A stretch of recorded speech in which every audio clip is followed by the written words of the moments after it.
Hi, my name is Jake Green. I make observational images of people and places, primarily as a photographer and sometimes as a filmmaker. So we're currently in my studio in Leyton, in London. I was born and raised in London, and this is where I work, this is where I produce my books, this is where I do my editing. This is my solace, this is a shrine to my creative process. I love it here, but I could do what I do anywhere in the world. I just need space, so this is my space.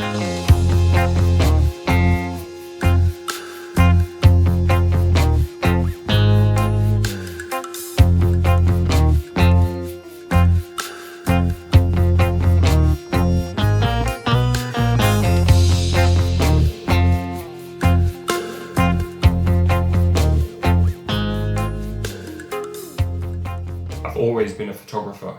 It's super straightforward, super easy for me because I've always known what I want to be. But I never chose to be a photographer. I picked up a camera, I was into it. I'm constantly studying it, but photography is one part of the creative process, and the bookmaking that I do is just another part of the creative process. So it's looking at typography. I love typography, I love illustration, I love the visual arts, I love fine art, I love modern art, and all of those things just make it such a rich visual diet for me. Some people will ask me what's my favourite camera, and I don't really have a favourite camera because I'm constantly testing a different camera, what camera's going to be the right camera for that project. Another really important factor is not even the camera but the lenses.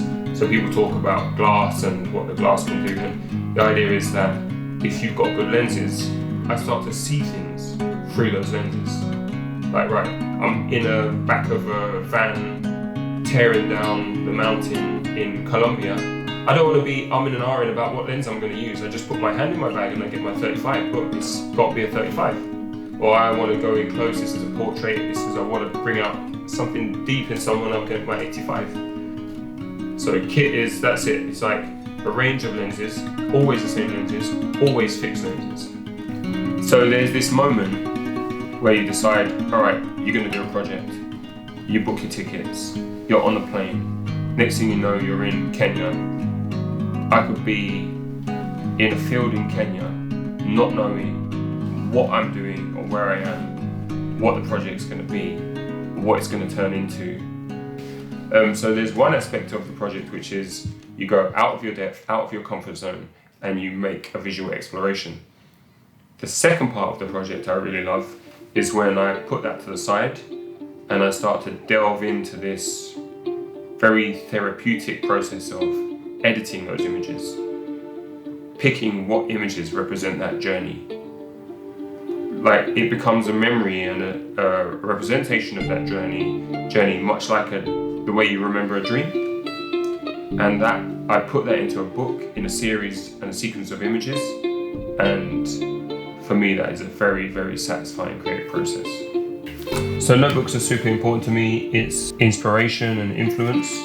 I just find them really important, and it's not just the things that you look at, but that moment of sitting down with those images and those references, a time for contemplating your work in the context of other people's work and respecting who's come before you, and just getting inspiration for crops and lighting, and I find it super, super inspiring and satisfying. And this is like a little pocket notebook, and I have one for each origin that I go to.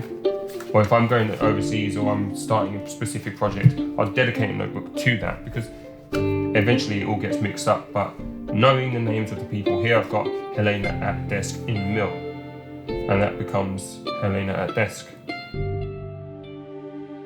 When I get a little bit fed up downstairs and I get a bit achy and you go through the creative process and you get a bit stuck, it's nice to break out and go into somewhere completely different. And coffee plays a big part in that for me. For me, I'm just coming out of the studio, I'm having a bit of a refresh, and when I go back down, I can just look at my work with fresh eyes, So I come up here and I have a bit of a breakout space. So yeah, I like the fact that it takes me a long time to make coffee. I'm not just going to whip out some instant coffee. It's a big part of the creative process to be able to stop, walk away, and come back to what you're doing. I've always got this little ritual of before I start work, I'm going to drink coffee. As I'm getting through my work, I know there's a natural break and I'm going to just come and make some coffee. And it's not just about drinking it, it's about making it. There's a lot of traceability in specialty coffee, and that's why it's so important to me. Like this coffee that I'm about to make now, it's from a farm that I've been to. I documented what they did. I met their family, but it's Moises and Mary Sabel. And it's not just that they make coffee that people perceive to be good, but the things that they're doing on their coffee farm are good. Mary Sabel and Moises look after their people in a way that I've never seen any farmer look after their people before. My first trip to Origin was my first big coffee Origin project. And I came back and I was like, I've seen the work that goes into making this coffee now. And I don't feel good drinking coffee anymore. Like, who am I and what can I do to try and communicate the way I feel now? And I got beyond the sadness and I started to appreciate. And I say, well, I'm not going to stop drinking coffee. If everyone stops drinking coffee, that whole market's going to crash. You know, it's not like we're doing them a favor. It's just the way the world's working. I'm going to honor the coffee, and I'm going to represent it, and I'm going to show it in a way that's like truly honest and tries to communicate visually the hard work that those people put into making coffee. And that's where the title of the whole series, Drink My Sweat, comes from. For me, it's a huge responsibility because I know a project can last 10 years. If I start a project, I don't know if I'm going to share that project for another 20 years. You know, I started the project in 2013. I published a book for that project in 2015. 2020, I'm going to the next stage of that project. Like, if I start to scratch the surface of a project and I start to investigate the narrative of that project, I have to be really sure that it means something to me. If it doesn't mean anything to me, I can't go the full duration for that project. Like, if I'm not feeling something when I look at an image through a viewfinder, how do I expect someone to feel anything when they look at the image that I produce?